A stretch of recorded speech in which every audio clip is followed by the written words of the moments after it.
I never thought I'd end up working as a night guard at an abandoned prison. Then again, I never thought I'd be this desperate. The job listing found me at the right, or maybe the wrong moment.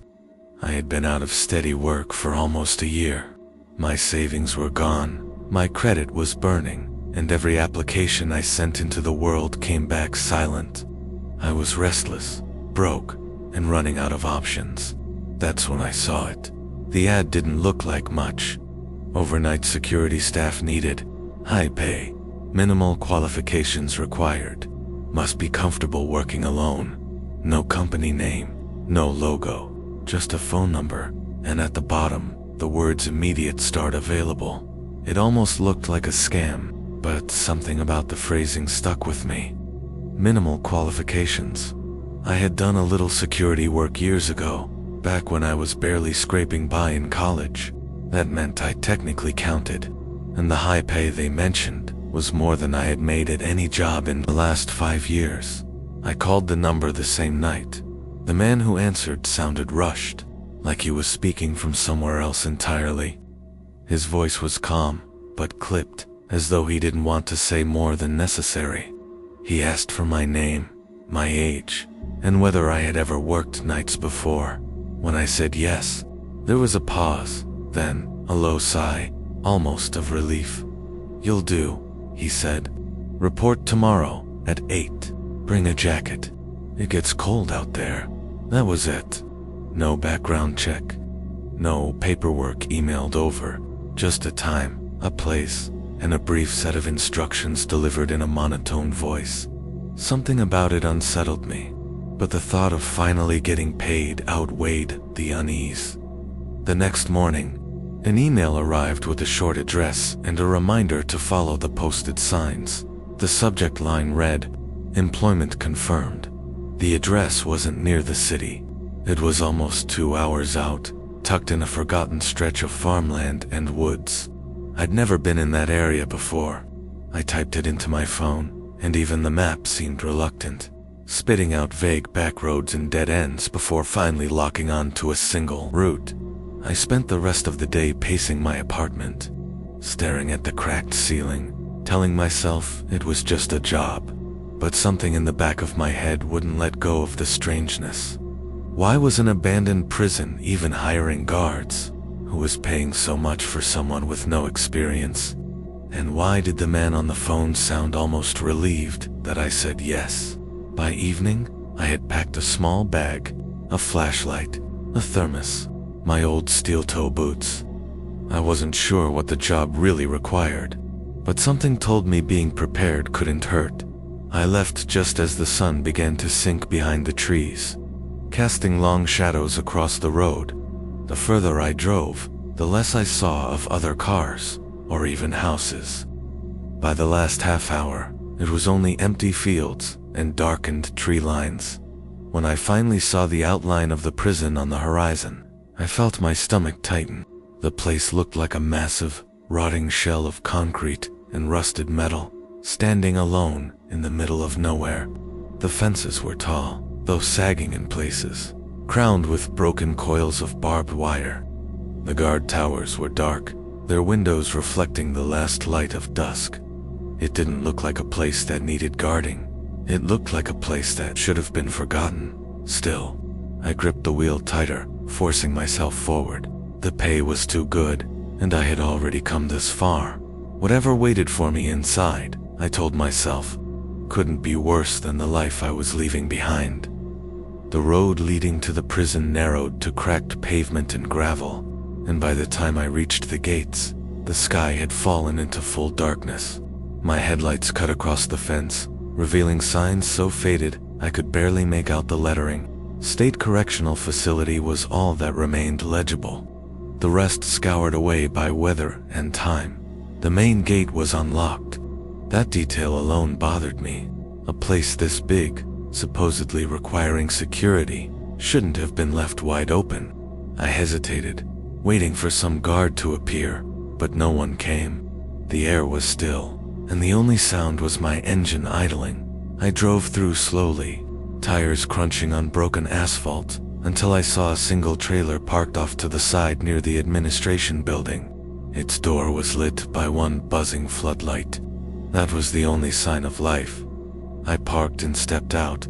The night air was colder than I expected, carrying the sharp scent of rust and damp stone. The trailer door opened before I even reached it. A man stepped out, tall, broad-shouldered, and dressed in a plain security jacket that looked older than me. His hair was gray at the edges, and his face had that worn, watchful look of someone who had spent too many years awake at night. "You're the new one," he said. It wasn't a question. I nodded. "Yeah, I was told to be here at 8. He checked a battered wristwatch and gave a small grunt of approval. "Good, punctual. That matters here." The way he said it made me uneasy, as though timeliness wasn't just about professionalism, but survival. He motioned me inside the trailer. The interior was cramped: a desk, some filing cabinets, an old space heater humming in the corner. Papers were stacked neatly, but everything smelled faintly of mildew. "Name's Grayson," he said, settling into the chair behind the desk. "I've been running this post longer than I'd care to admit. You're here because we can't always cover the nights. But before I let you take a step further, you need to understand the rules."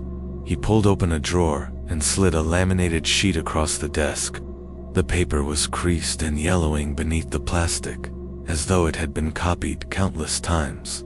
On it, in bold block letters, was a numbered list. I picked it up and began reading. Rule 1, when doing rounds. Never stop walking if you hear footsteps behind you. Do not turn around. Do not acknowledge them. Keep moving until they fade. I frowned. "What is this?" "Read," Grayson said, his tone flat. I looked down again. Rule 2. If you pass by a cell and see someone standing inside, do not engage. Do not unlock the door. Continue your round and report the location after sunrise. A chill slid down my back. The prison had been abandoned for years. No one should have been in the cells. I kept reading. Rule 3. The lights will sometimes go out in entire sections. If that happens, wait exactly 5 minutes before moving. Do not enter the dark until the lights return.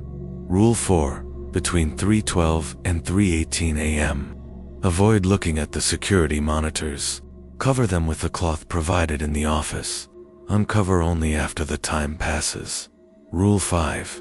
If you hear knocking from the boiler room, do not investigate. Stay away from the south wing until it stops. Rule 6. At dawn, always lock the gate behind you when you leave, even if you are the last one out, especially if you are the last one out. I lowered the sheet slowly. My mouth had gone dry. "These can't be real," I said. "This is some kind of Grayson cut me off. They're real. You follow them, you get through the night. You don't, you won't last long enough to regret it." The way he said it, with absolute certainty, left no room for argument. I tried to laugh it off, but my voice came out hollow. "So you're telling me I'm guarding a prison with what? Ghosts?" He didn't smile. "Call them whatever you like. I call them reminders. The place doesn't stay empty, no matter how many years it's been since they shut it down. And if you want your paycheck, you follow those rules. Word for word." I wanted to ask more, but the look in his eyes stopped me. It wasn't the look of a man spinning a story. It was the look of someone who had seen too much and given up trying to convince anyone else.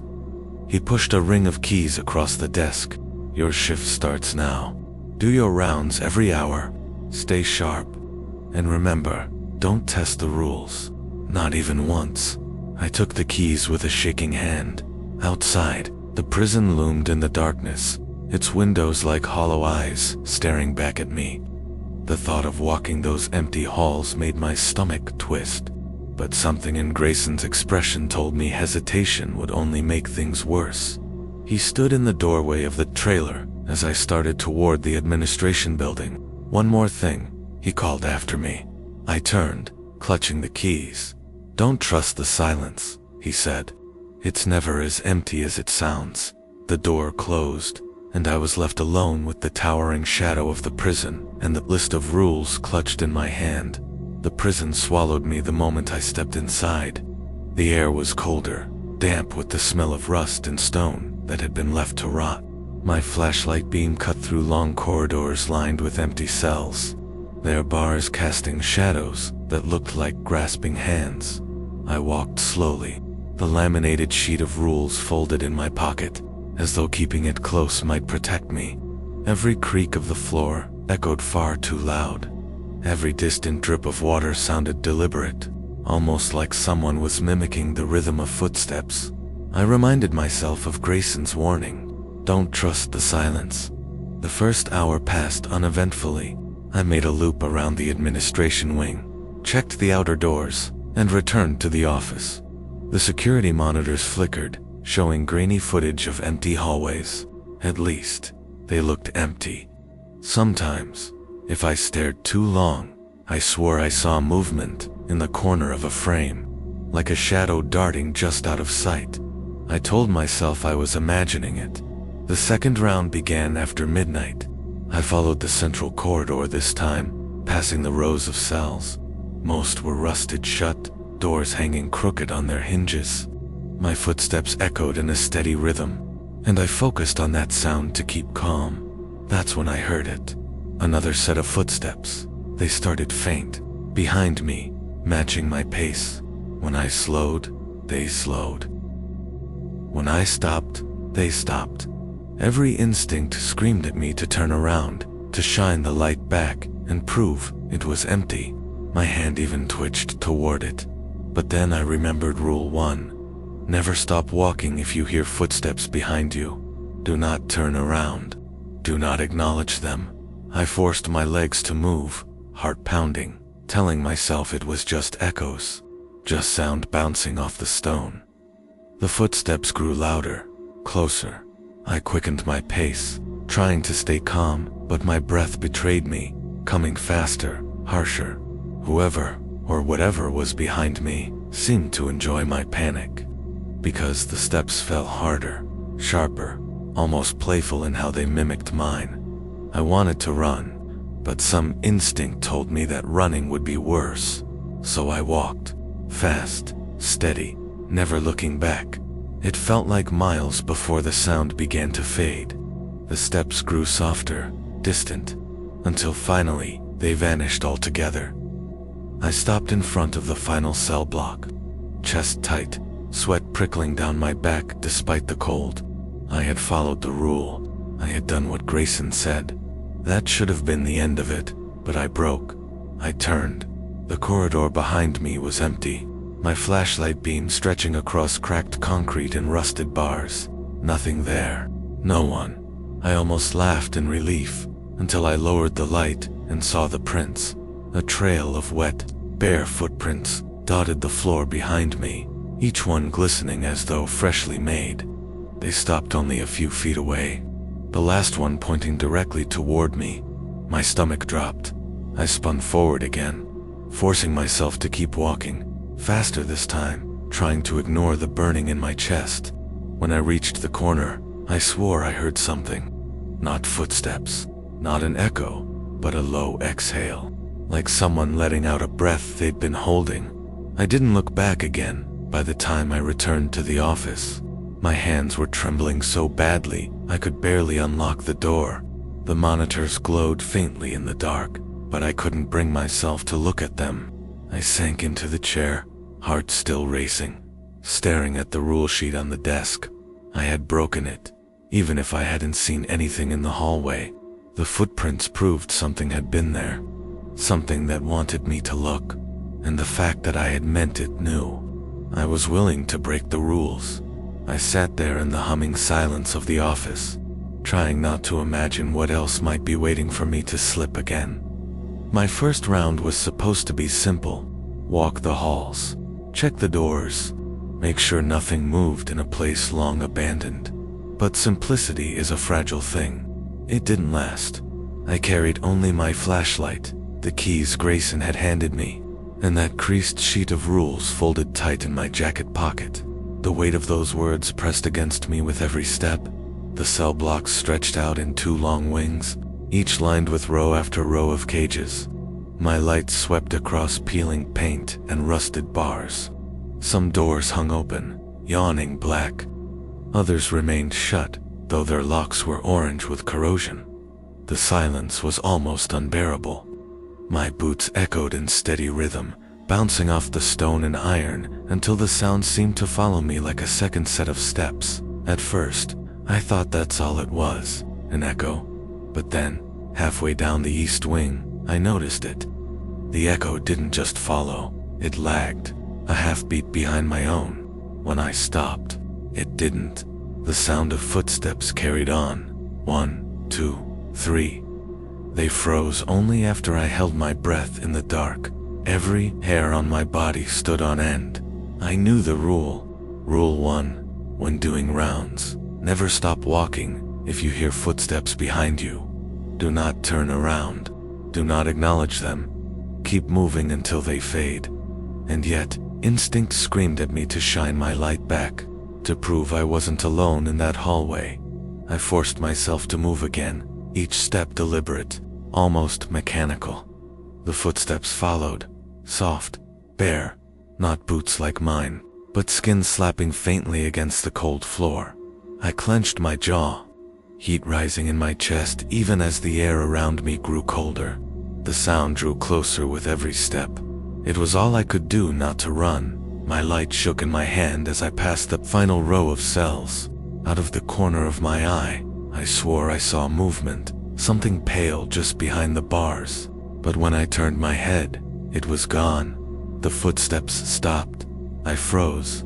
My heart thundered so loudly I thought it might echo too. For a moment, the hall was silent again. I almost let myself believe I'd imagined it. That may be the mind, when wound tight enough, invents its own terrors. But then came the sound, a slow dragging, like a bare hand sliding across the bars of a cell. Scrape, pause, scrape. I quickened my pace, gripping the rule sheet through the fabric of my jacket, as if contact with it could tether me to safety. The dragging stopped. The silence returned. I didn't turn. I didn't dare. When I reached the junction at the end of the hall, I finally let out the breath I hadn't realized I'd been holding. That should have been the end of it. If I had followed the rule perfectly, maybe it would have been. But I didn't. I broke. I turned my head, just enough to angle the flashlight behind me. At first there was nothing, just the empty corridors stretching back into shadow. Then I saw them. A line of wet footprints, glistening faintly under the beam. Bare feet, small, like those of a child. They trailed the length of the hall, stopping less than a yard from where I stood. The prints faced me. I snapped forward again, throat tight, forcing myself to keep moving. The rules were clear, don't acknowledge them, and yet I already had. Back in the office, I slammed the door shut and leaned against it, listening to the blood pound in my ears. The monitors flickered on the desk, their grainy images shifting in restless static. One of the screens showed the hall I had just walked. It was empty except for the slow appearance of another footprint, then another, crossing the concrete floor with no body to cast them. I tore my gaze away before the rule sheet reminded me again what not to do. That was the first violation, and it wouldn't be the last. The office felt smaller after that first round. The air seemed heavier, pressing in from every corner. My eyes kept darting to the monitors, afraid I'd see more of those phantom footprints appear. But the grainy screens only flickered, showing empty hallways that didn't feel empty at all. I checked my watch, nearly 1:30 a.m. time, for another round. I told myself I'd follow the rules perfectly this time.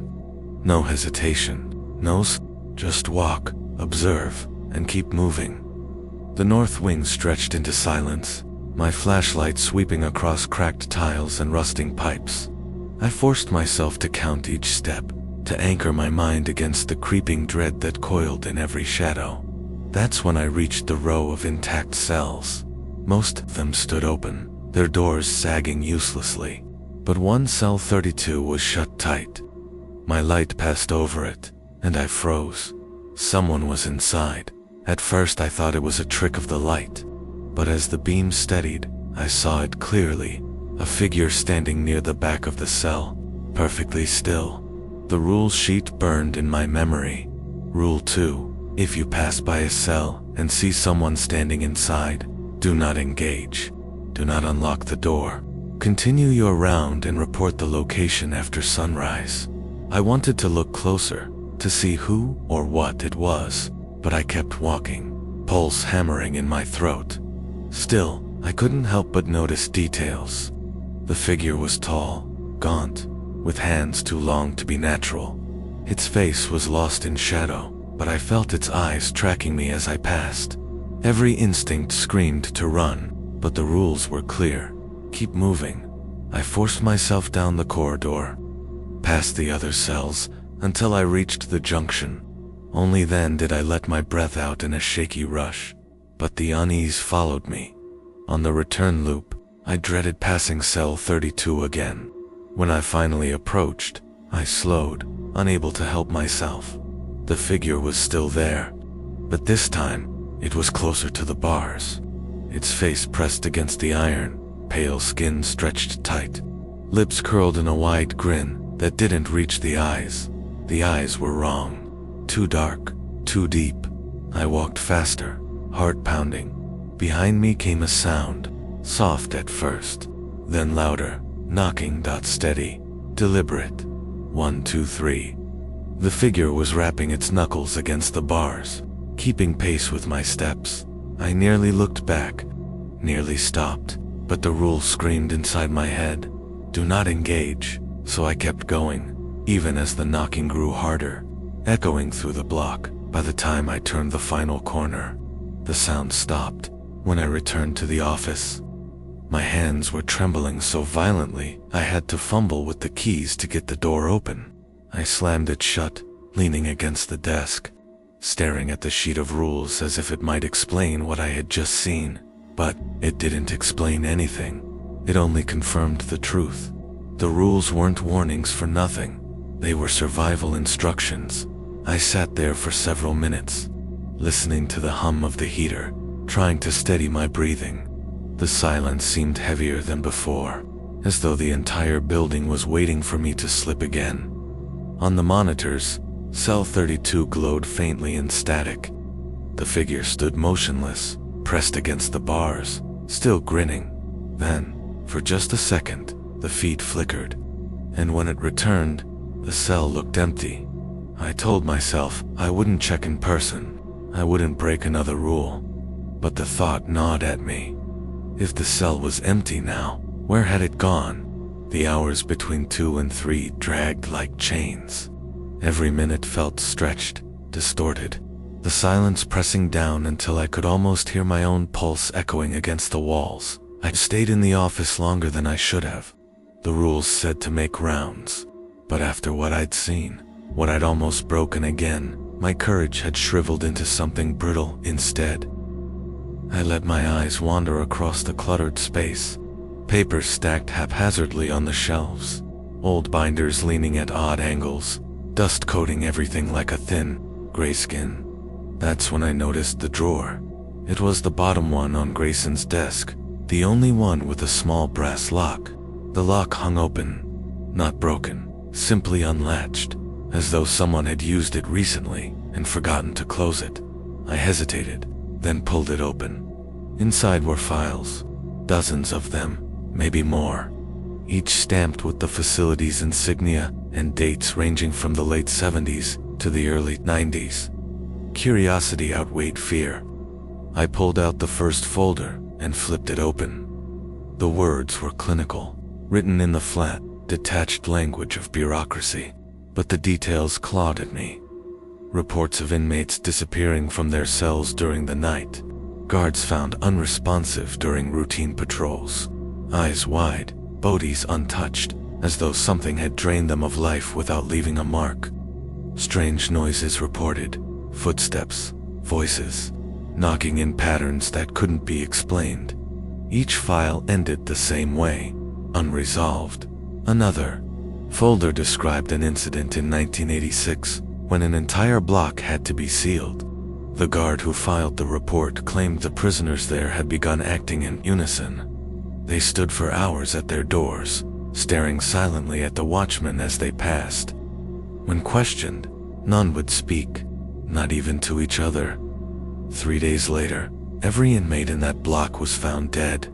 No wounds, no poison, just lifeless bodies slumped against the bars. The prison warden had written one line at the bottom of that report: "Containment failure. This cannot continue." My stomach turned. I pushed the file aside, but another caught my eye, a thinner one, handwritten. Unlike the others, it wasn't official. It looked more like a personal journal, bound in cracked leather. The first page was dated 1991. The handwriting was cramped, almost frantic.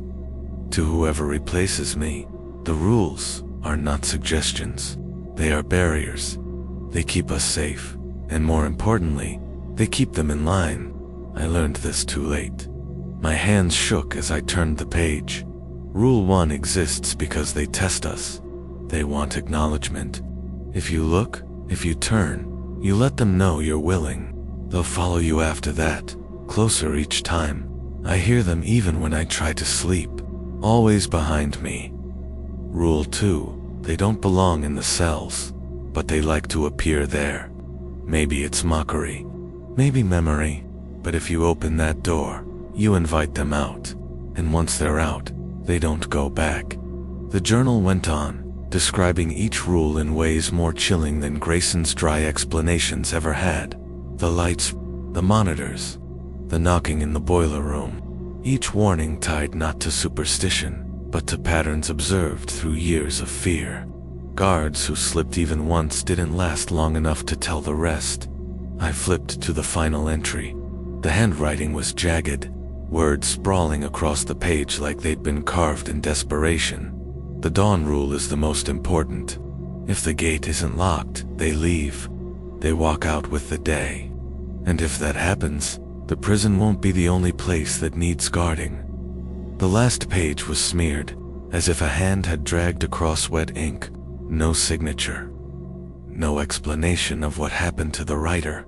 I sat there, staring at the words, my skin crawling with the realization. This wasn't just lore. It wasn't stories passed between board guards. It was testimony, warnings written in panic, in grief, in the final hours of men and women who hadn't survived. And I was following, in their footsteps. A sound jolted me from the journal, the sharp click of static from one of the monitors. I turned just in time to see the feed from the south wing shutter flicker. Then clear, the camera showed the boiler room door. It was shaking, not much, just a tremor, like something inside was pressing against it. Then came the sound. 3 slow knocks, perfectly spaced. Grayson's rule echoed in my mind.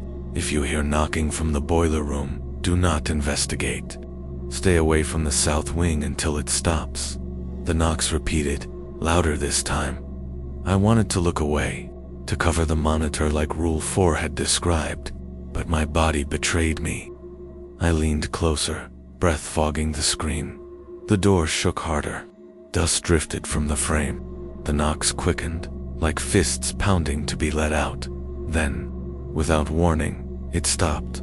The silence returned, heavy and suffocating. On the monitor, the door stood still, calm, as if nothing had happened. I leaned back, heart thudding so hard it hurt. That was when I noticed something else on the desk, a folder I hadn't touched, half buried under the others. The tab read, "Staff Casualties." I shouldn't have opened it, but I did. Inside were photographs, grainy, black and white, each showing guards slumped in the very hallways I had walked. Their eyes were always open, staring, mouths frozen mid-breath. One of the reports listed the cause of death as internal. Trauma, lungs collapsed without external force. Another read, possible asphyxiation, though the man's face showed no signs of. Struggle at the bottom of the stack was a note clipped to a photo. The handwriting was familiar, the same as the journal. They don't need to touch you. They just need to know you see them. I dropped the folder back into the drawer. slammed it shut, and sat there in the humming dark, trying not to think about the fact that I had already looked twice, already broken the first rule, and now they knew. By the time the clock struck 3, my nerves were frayed to threads. The office felt more like a trap than a refuge. Every flicker of the monitors made me flinch. Every creak of the heater sounded like footsteps sneaking closer. I tried to focus on the rules, reciting them in my head like a prayer. Don't stop walking. Don't engage. Wait out the darkness. Cover the screens. Avoid the knocking. Lock the gate at dawn. Each one burned into me like commandments. The second hand on my watch crept closer to 3:12. That was when Rule 4 came into play. I dug out the folded cloth Grayson had left on the desk and draped it over the monitors, careful not to glance at the screens as the time ticked forward. My hands shook as I pinned the fabric in place with a heavy binder. For 6 minutes, the office became a coffin. I sat in the dark, the only light from my flashlight beam angled down onto the desk. That was when I heard it whispering, at first faint, like someone murmuring in the next room, then sharper, as though voices pressed right against the office walls. Words I couldn't understand, syllables that scraped at my brain.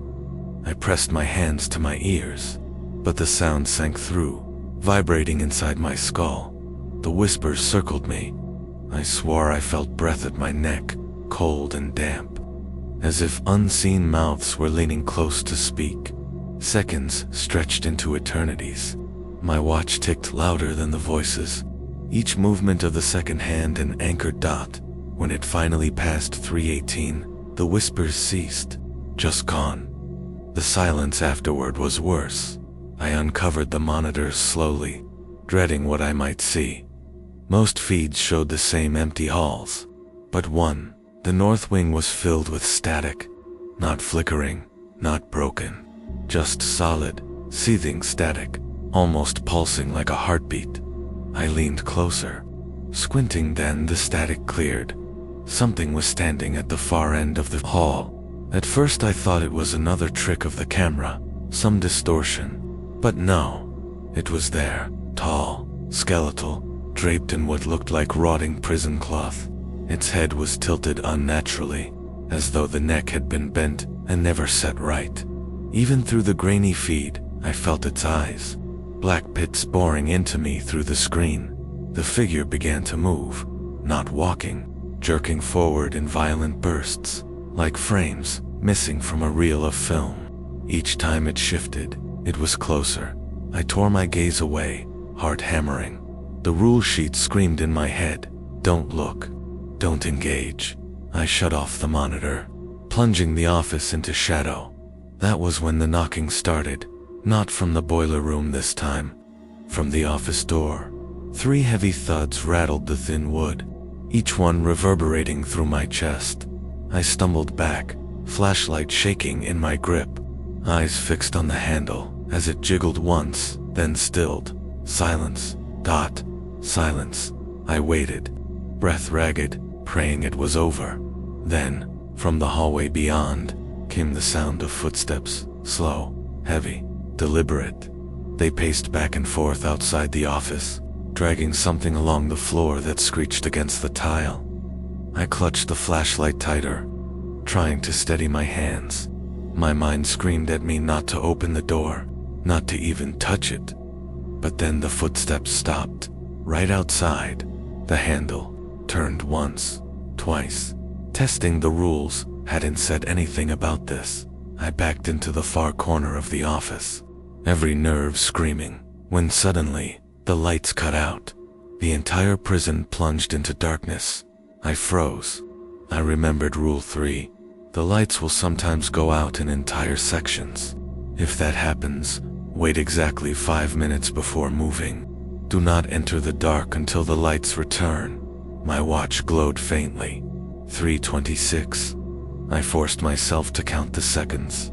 1, 2, 3. The darkness pressed in, heavy and suffocating. That was when I heard it.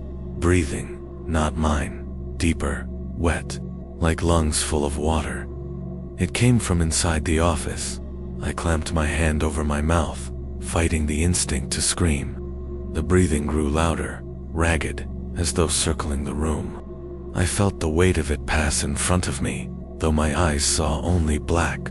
I dared not move, dared not shine the flashlight.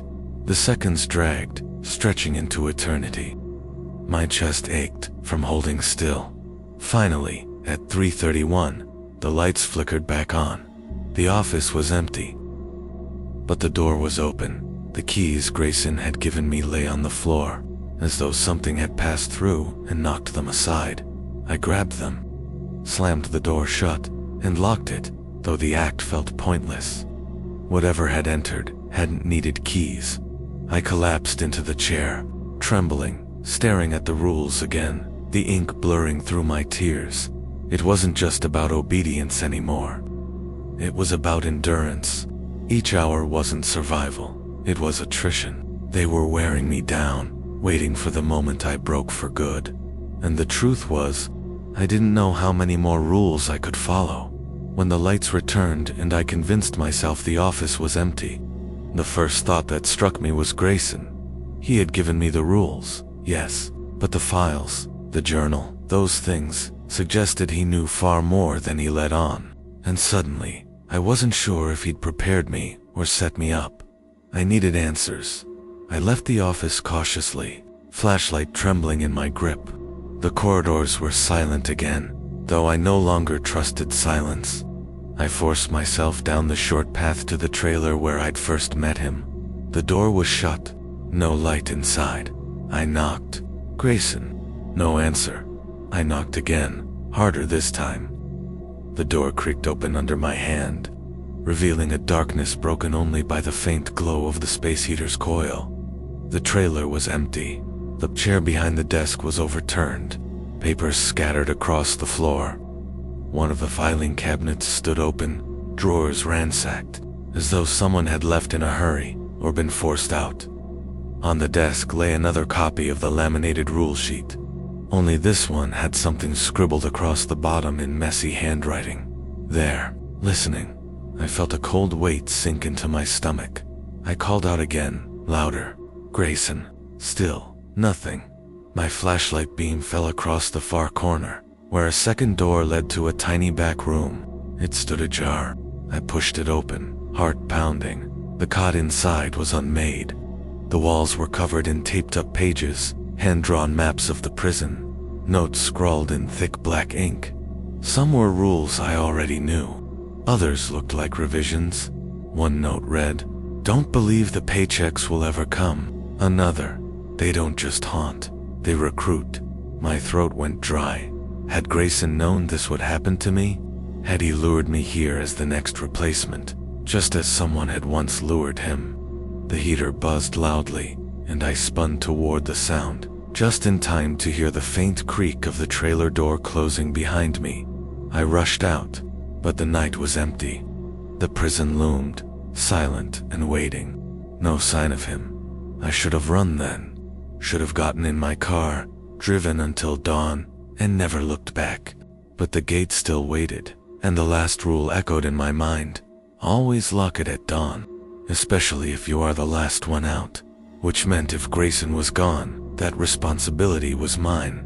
Back in the office, I tried the radio, sitting dusty on the shelf, hoping he'd respond.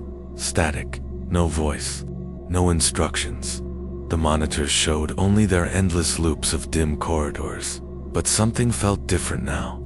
Without Grayson nearby, the place seemed hungrier. The shadows stretched longer. The walls seemed to breathe. I stared at the empty chair across the desk, the same spot where he had sat and told me the rules with calm finality.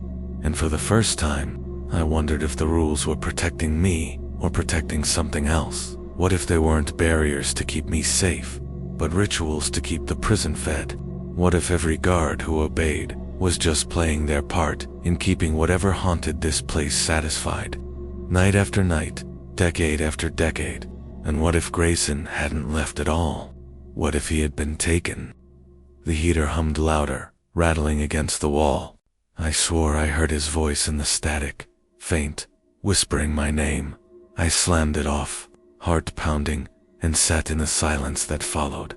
The rules remained on the desk, patient and unyielding, but now I saw them differently. Not as commandments, not as lifelines, but as chains, and I had already slipped one link too many. I sat in the office, staring at the rules, waiting for dawn to come, but the clock hands dragged like they were stuck in tar. Every tick felt stretched, elastic, mocking me. I thought of leaving. The keys were still in my pocket. I could slip out, drive off, abandon the gate to whatever fate it wanted, but the words haunted me. Always lock it at dawn, especially if you are the last one out. Especially, that one word pinned me to the chair. What if leaving it open wasn't just a mistake? What if it meant something escaped? The longer I stayed, the more I felt it pressing in. A presence in the walls, in the air, in my skin. Watching, waiting. At 4:45, the monitors flickered, every feed distorted, hallways bent at wrong angles. Doors appeared where none had been before. One screen showed the gate itself. The iron bars trembled as though struck by invisible hands. The decision crystallized. I had to finish the shift, had to follow through, even if Grayson was gone, even if I was bait. The walk to the gate was the longest of my life. My flashlight cut through layers of fog that hadn't been there before. The air stank of rust and wet stone. Every step echoed too loudly, as if the building itself were amplifying my fear. Halfway there, I heard them, footsteps behind me. I spun, beam slicing across the corridor. Nothing, just peeling paint and cracked tile. But the steps continued when I moved again, always matching my pace. I forced myself forward, muttering the rules under my breath. They'd carried me this far. They had to carry me through. When I reached the final hall, my blood turned cold. Every cell door was open. They had all been locked before. I remembered checking them, but now gaping maws of rusted bars yawned on both sides. And inside the cells things shifted. Shapes pale, long-limbed, crouched in shadows, eyes like coins reflecting my light. One by one, they stepped into the corridor. Prison uniforms still clung to some of them, rotted and torn. Others looked less human, bodies stretched thin, jaws unhinged too wide. They moved silently, but their gazes burned into me, hollow and endless. The gate stood at the far end, barely 50 feet away, and I knew then the last rule wasn't a warning. It was a test. They wanted me to run, to flee, to break formation and leave the gate wide open. But if I did, what spilled out of here wouldn't stop with me.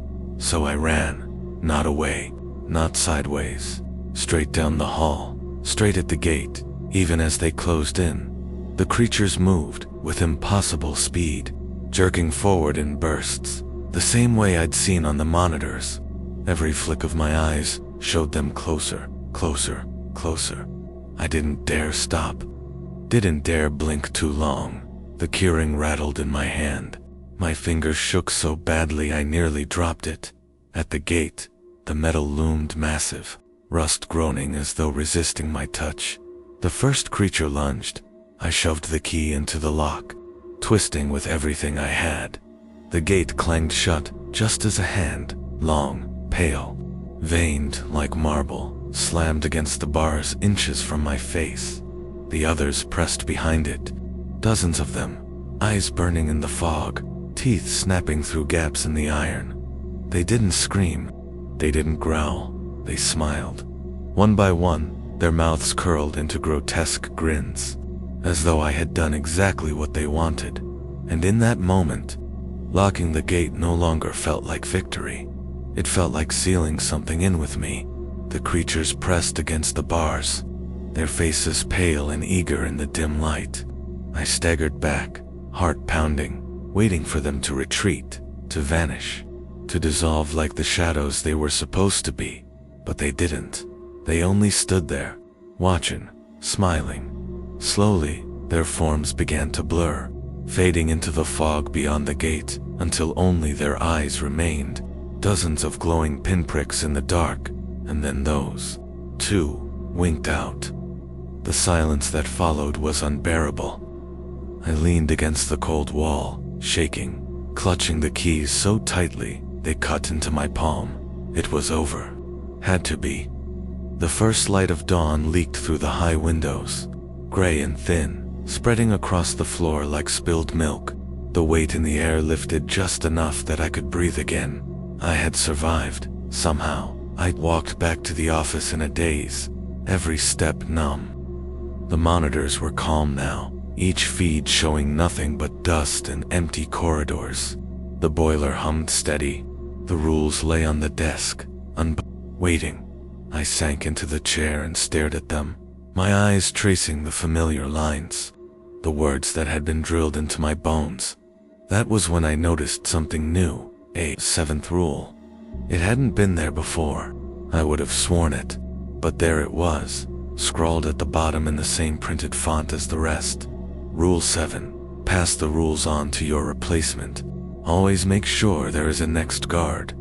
My mouth went dry. The truth slid into place, heavy and cold. This wasn't survival. Not really. It was a cycle, a trap designed to keep the prison fed, night after night, through whoever was desperate enough to take the job. Grayson hadn't abandoned me. He had completed his shift, and I had taken his place. The realization broke something inside me. I stumbled to the window, staring out at the pale morning. Beyond the fence, the world looked normal, quiet, safe, but I knew the truth now. The prison wasn't empty. It never had been. And as long as someone kept the rules, the doors would stay shut, as long as someone replaced me. A knock at the trailer door made me flinch. When I opened it, a man stood there, younger, nervous. He clutched a folded sheet of paper in his hands. I was told to check in here, he stammered. Something about night guard work. My stomach turned to ice. I forced a smile, though my lips trembled. Come in, I said, my voice hollow. Let me explain the rules.